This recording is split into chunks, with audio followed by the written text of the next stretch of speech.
Assalamu alaikum. Okay, class, today it's our fourth lecture, and previous lecture जो था वो हमने अपना लैब से रिलेटेड लिया था, ठीक है. और अगर हम थ्योरी से रिलेटेड इसको लें तो it's sequence is 3, right? In our last class we have discussed about the input devices and output devices. And lastly we have discussed about the output devices, that the output devices are used to display the result generated by the computer. The second point was the purpose of output devices is to convert data and information expressed in electronic pulses into text or graphic format. And the third was so that user can understand it easily, right? तो हमने ये सारी चीज़ें last time देखी थी, ठीक है, कि किस तरह से जो है आउटपुट डिवाइसेस वो अपने रिज़ल्ट को डिस्प्ले करता है हमारी स्क्रीन पे, as well as how the electronic pulses are converted into the text or graphical format, and that will actually make it easy to understand for the users. So today we will discuss about the buses. That is our next topic. What is buses? The collection of wires which control the flow of data from one part to another is known as a computer bus. Its main types are data bus, address bus, and control bus. Look at the student, that whatever data we as a user give to the computer from the input devices, these actually data will transmit through the buses, right? Computer have many types of buses, but its main types are these three: data bus, address bus, and the control bus. We will discuss all these buses in detail furthermore. But before that, I would like to give you example. For example, consider that our data is just like a passenger, right? And these different type of buses is just like a passenger bus. What happen in a real life scenario? If passenger wants to go to somewhere, then what it has to do? He will sit on a bus and then it can move further. Same scenario for the computer, like data is a passenger and these data bus or address bus or control bus, these are the passenger buses. Passenger or data will sit on these buses, and that buses will actually travel this data to their destination, and the destination is in a computer is a microprocessor, right? तो होगा क्या यहाँ पर कि जो buses हैं ये उस data को travel करवाएंगी microprocessor तक, and the furthermore processor will do the process according to our requirement, and then what will happen, again these buses will take that data or the passenger and then travel to the output devices, right? तो ये पूरा scenario इस तरह से हमारे पास काम कर रहा होता है. First of all, we will discuss about the data bus. It is the transportation path of data signals in a computer. यहाँ पर अगर देखें तो क्या हो रहा है, डेटा सिग्नल्स का ट्रांसपोर्टेशन पाथ है, वो रास्ता है, ठीक है, in a computer. The speed of data bus is determined by the number of wires present in it. Remember this, student, that these buses are not just like buses which will be travel inside the computer. I have given just an example, right? These buses are in the form of wires, and the data will transmit from these wires. आपने देखा होगा motherboard में आपको बहुत बारीक बारीक बहुत सी lines दिखती हैं। These lines are basically buses, right. तो वो जो डेटा है हमारा, that will transmit from these buses. So the point number 2 is the speed of data bus is determined by the number of wires present in it. How? If we have a maximum number of wires available in our computer, it means that its speed is too much high. How? Consider that we have a 7-line road, right? 7-line road कि जिसमें 7 vehicles जो हैं वो parallel travel कर सकती हैं एक साथ। मतलब ये हुआ कि वो जो रोड है वो बहुत ज़्यादा उसकी विड्थ है। सो व्हाट विल हैपन, उस रोड से 7 जो व्हीकल्स पैरेलल गुजर सकती हैं, तो उसकी वजह से वहाँ से जो व्हीकल्स की ट्रांसमिशन है वो इजीली होगी, और वहाँ पर जो आपका क्या कहते हैं ट्रैफिक जैम जो है वो पॉसिबल नहीं होगा, या बहुत ही मुश्किल है कि ऐसा हो। ठीक है, तो बिल्कुल इसी तरह कंप्यूटर में भी बेटा अगर वायर्स ज़्यादा हैं, ठीक है, ये डेटा बसेस ज़्यादा हैं, then our data can travel from these wires और दीज बसेस पैरेलल। सपोज करें अगर 2 वायर्स हैं, ठीक है, एक में से भी एक डेटा गुजर रहा है और एक वक्त में एक बिट जो है सिंगल बिट गुजरती है इसमें से, ठीक है, तो 2 वायर्स हैं, देन इट मीन्स दैट कि सिर्फ 2 बिट का जो डेटा है वो एट अ टाइम गुजरेगा। But if we have like 16 bit, then what will happen? It means that 16 bit data can transmit in a single time. And if we have a 32 bit of computer, then what will happen? Then it means that 32 bit data will transmit. As it is, we also have a 64 bit computer as well. Now what happened? It means that the 64 bit of data can be transmitted in a single time or single second, right? Next point is, in data bus each wire transmit a single bit at a time. It means that I have already informed you that कि इसमें से जो data है वो उसकी एक single bit जो है वो गुजरती है। And what is bit? We have discussed in our previous lectures that bit is a smallest unit of a data. ठीक है, आज हमारे पास जो डेटा है वो MBs और GBs में होता है, and sometimes it's in a TB, terabytes. तो ये जो GB है, MB है या टेराबाइट है, ये कैसे बना है? ये मिलकर बना है बिट से। मैंने प्रीवियस क्लासेस में भी आप लोगों को बताया था, दोबारा बता देता हूँ। 8 बिट्स जो हैं आपस में मिलके बनती हैं 1 byte, right? 8 bit is equal to 1 bite,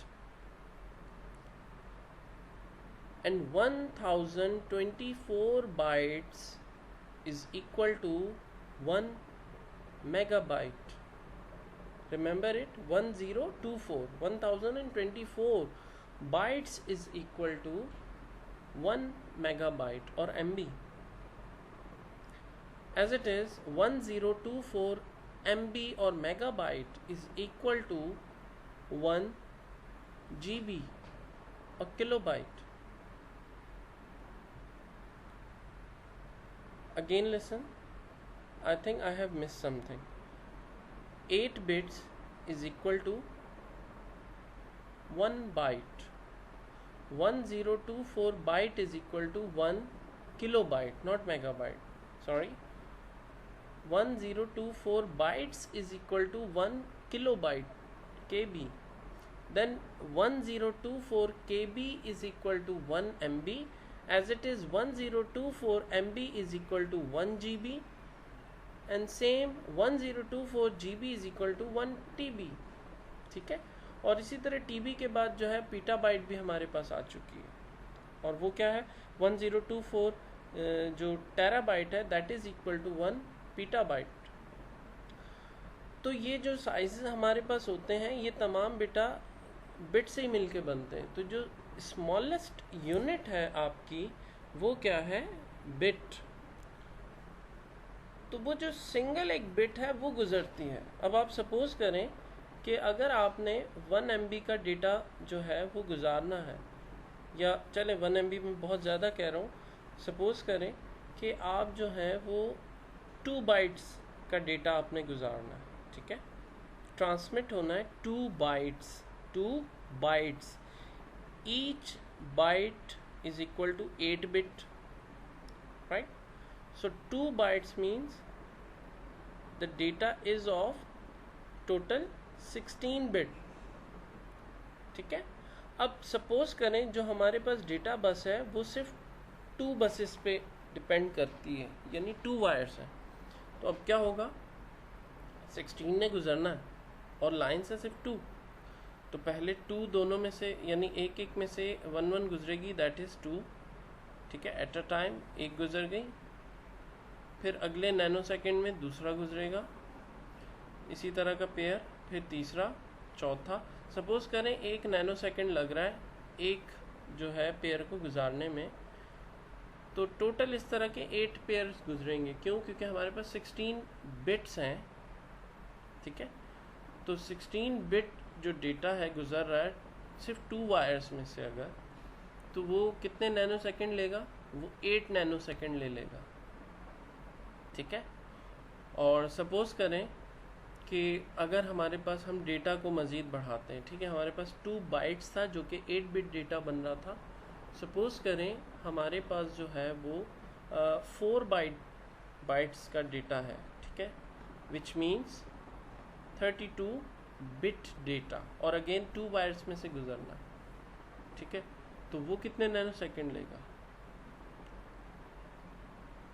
32 bits ने गुजरना है, तो पेयर की फॉर्म में वो 16 पेयर्स गुजरेंगे, तो 16 नैनो सेकंड लेंगे। लेकिन आप सपोज करें कि अगर डेटा बस मेरे पास 2 लाइन के बजाय 16 लाइंस की हो, जैसे कि 16 बिट डेटा बस हम कहें, कंसीडर करें, देन व्हाट विल हैपन, उस 16 वायर्स में से एट अ टाइम जो है कितने गुजरेंगे डेटा, 16 डेटा बिट का डेटा 1 नैनो सेकंड में गुजर जाएगा और अगला 16 दूसरे नैनो सेकंड में गुजर जाएगा। तो अब आप अंदाज़ा करें जो काम आपका 16 नैनो सेकंड में हो रहा था वो अब सिर्फ 2 नैनो सेकंड में हुआ। So what will happen, the speed increases, ठीक है। यही वजह, आज जो हमारे पास कंप्यूटर मौजूद हैं वो 32 बिट, आप ऑपरेटिंग सिस्टम इंस्टॉल करते हैं तो आपने देखा होगा 32 बिट एंड 64 बिट 2 तरह के ऑपरेटिंग सिस्टम्स होते हैं, और उन दोनों में जो डिफरेंस है वो यही है। So remember it, right. So higher the number of wires greater will be the speed. Clear? आपका बेटा इससे रिलेटेड कोई भी क्वेश्चन हो तो आप जो है वो चैट में मुझसे पूछ सकते हैं। Next, address bus. Connection between the CPU and memory which transmit the data from which the CPU will read or write.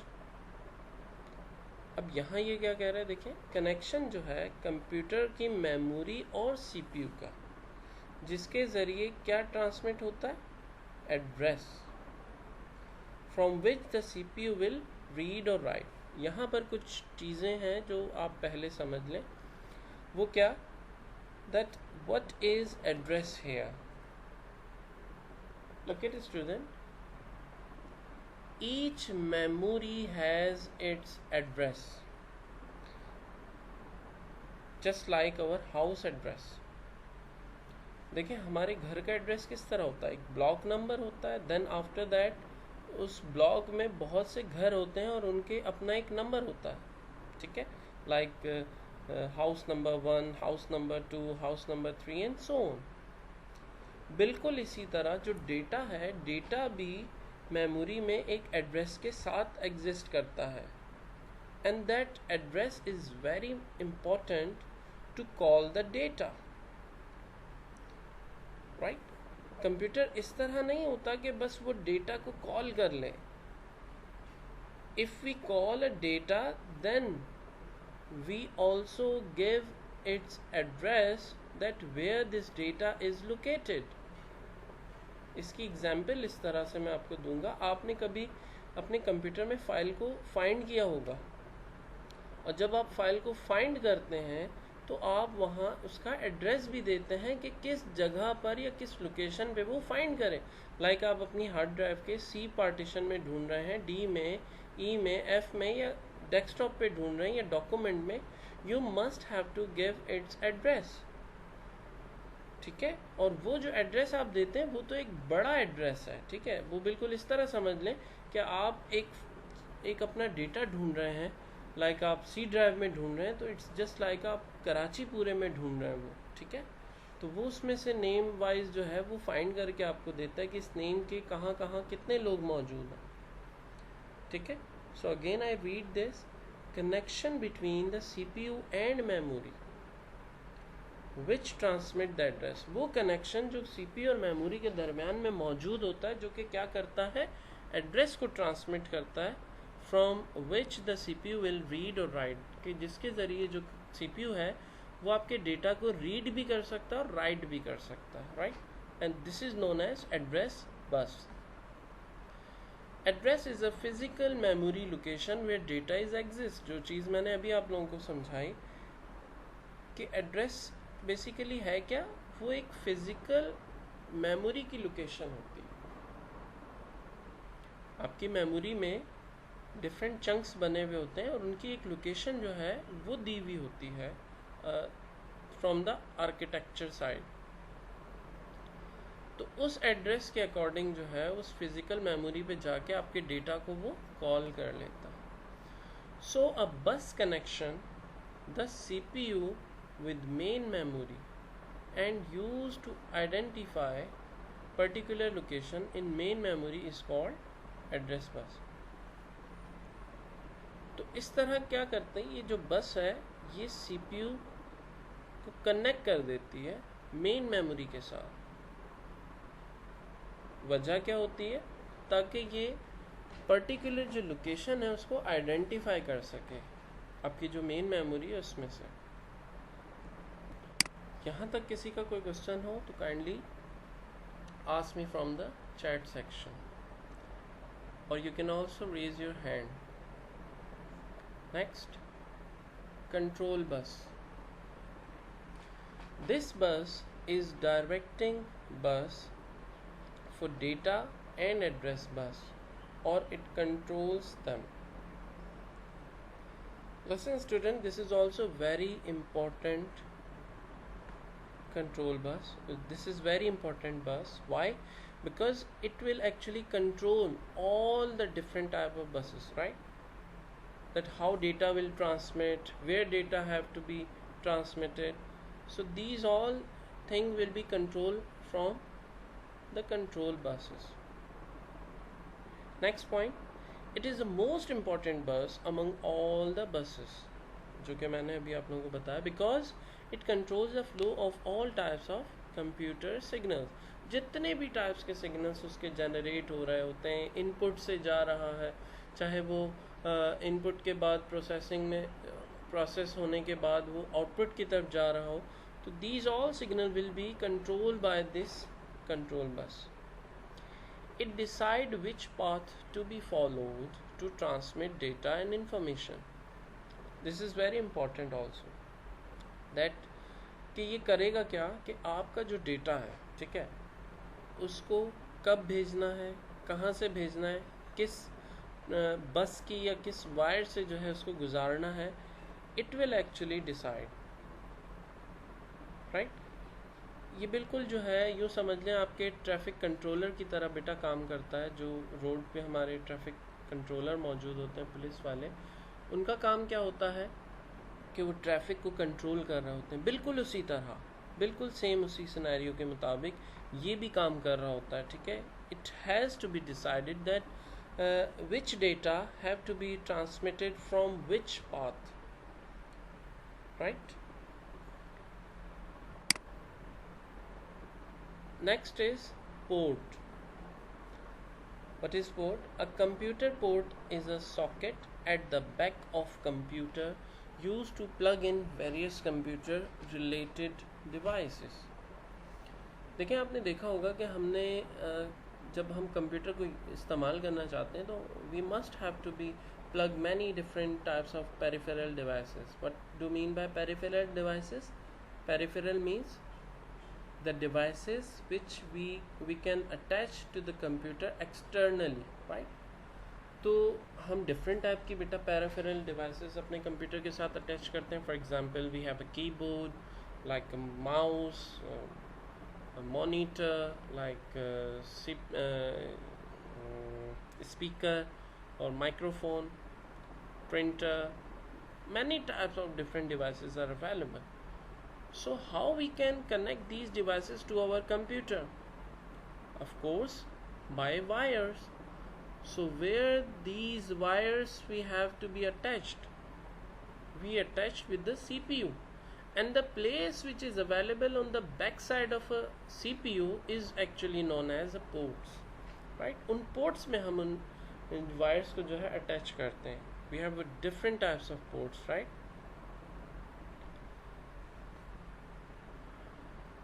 Mainly ports has two types, serial and parallel. The first one is a serial, a port which can transmit a single bit at a time. Now we are discussing about the ports, not the buses, right? इन दोनों चीज़ों को आपस में मिलाइएगा मत. इनमें कुछ चीज़ें आपको सेम दिख रही होंगी but it's not a same. Serial port जो है बेटा वो क्या करती है? It transmit a single bit at a time. इसमें से single bit at a time गुजरता है. It is called a serial because all the transmission follows a particular series of flow of bit. बेटा इसे सीरियल बस इसलिए कहा, serial port इसलिए कहा जाता है कि जो इसमें से डेटा की ट्रांसमिशन है वो एक ख़ास सीरीज़ जो है उसको फॉलो कर रही होती है बिट के. ठीक है.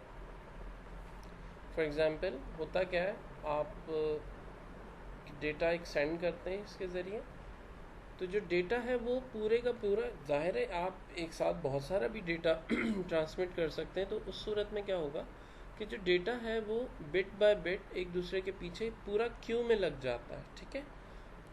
And then this will transmit a single bit at a time, just as a previous scenario. ठीक है.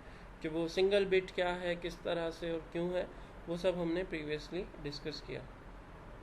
It is used when flow of bit in a small amount. We actually use these devices only when we required a very small amount of data. Why? Because its transmission is single bit at a time. So of course it must take too much time to be transmitted. So if we actually travel a lot of data from this, then of course our computer will be hang, or it might be possible that it will take too much time to be transmitted data. So that's why we use only this port when we required a small amount of flow of data or bit. A serial port has normally 9 to 25 pins, and in old version of architecture इसमें बेटा हमारे पास 9 to 25 pins होती हैं. ठीक है. आपने different ports देखी होंगी, उनमें आपने देखी होंगी कुछ पोर्ट्स ऐसी होती हैं जिनमें पिन्स होती हैं और कुछ ऐसी होती हैं जिनमें होल्स होते हैं. ठीक है.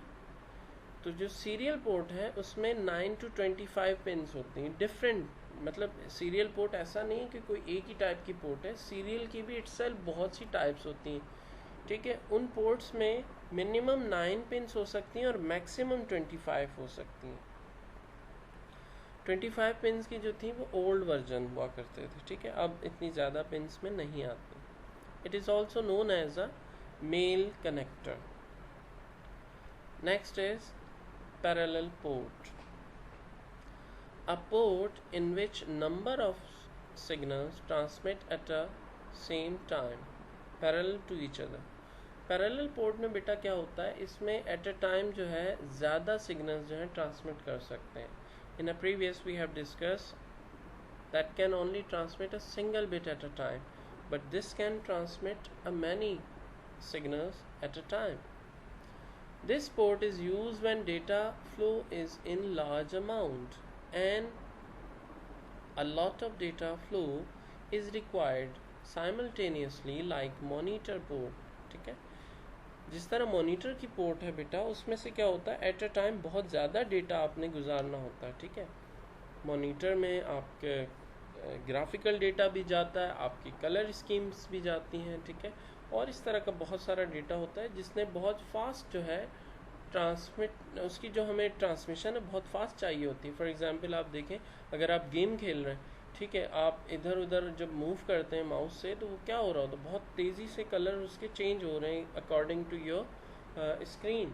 ठीक है, आप फॉर एग्जांपल उसमें आप जो भी गेम लाइक खेल रहे हैं, ठीक है, गेम की मैं एग्जांपल इसलिए दे रहा हूँ क्योंकि उसमें हमें बिट रेट जो है वो बहुत फास्ट चाहिए होता है.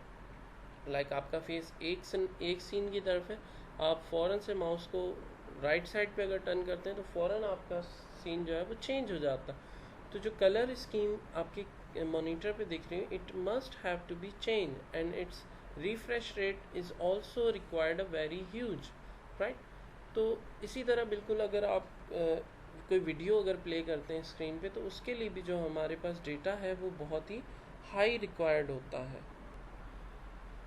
Okay, next thing is it contains 8, 16, 32 channels, each contains a single bit. अब जो हमारे पास बेटा न्यू मौजूद है वो 32 से भी ज़्यादा की भी है. ठीक है, 64 भी है.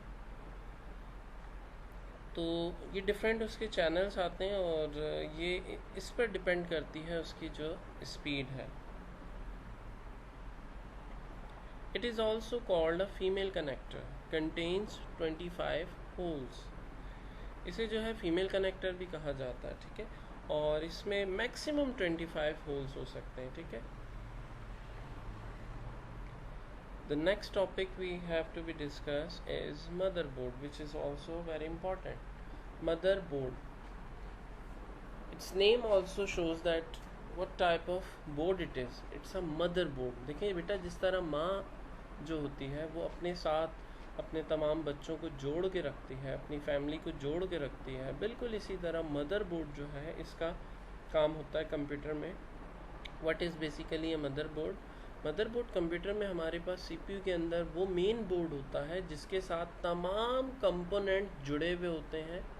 ठीक है, और फिर वो उसके अकॉर्डिंग काम कर रहे होते हैं. ठीक है, तो मदरबोर्ड वो मेन बोर्ड होता है जिसके साथ तमाम कंपोनेंट जुड़े हुए होते हैं. ठीक है, उसी के पीछे पोर्ट्स मौजूद होती हैं जिनमें हम तमाम पेरिफेरल डिवाइसेस को अटैच कर सकते हैं. The most important component of a computer system after micro processor.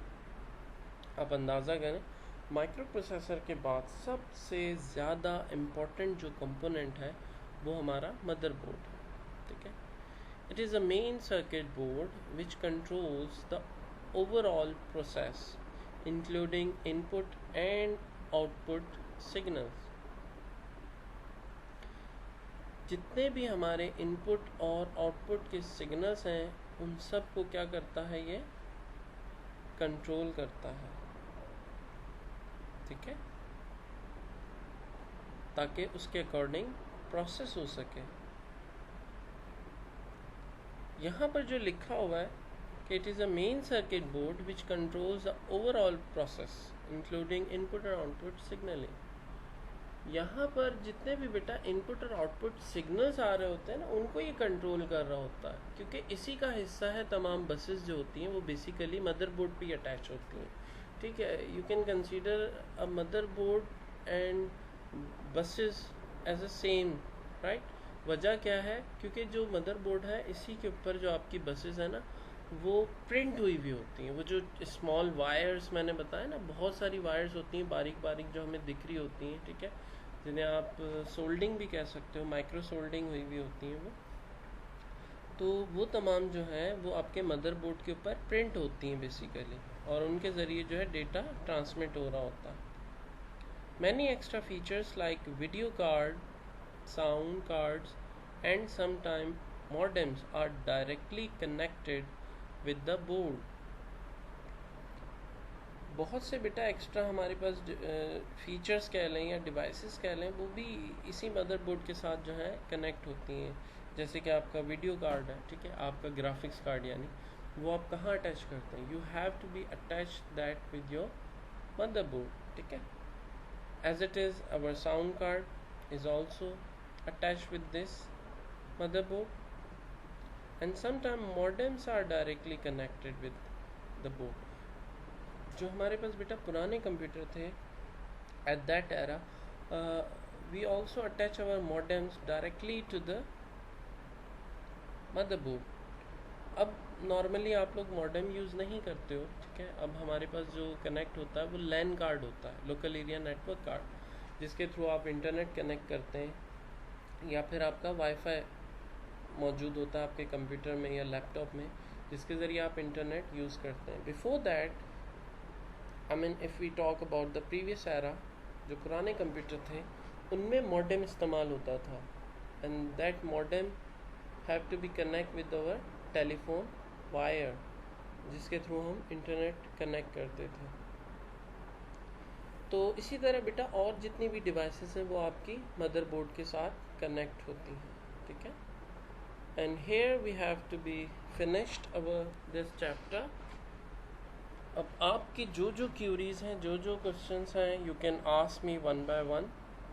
If you have any question then kindly raise your hand, then I will switch on your mic. Till here, thank you so much for this lecture, and Allah Hafiz beta.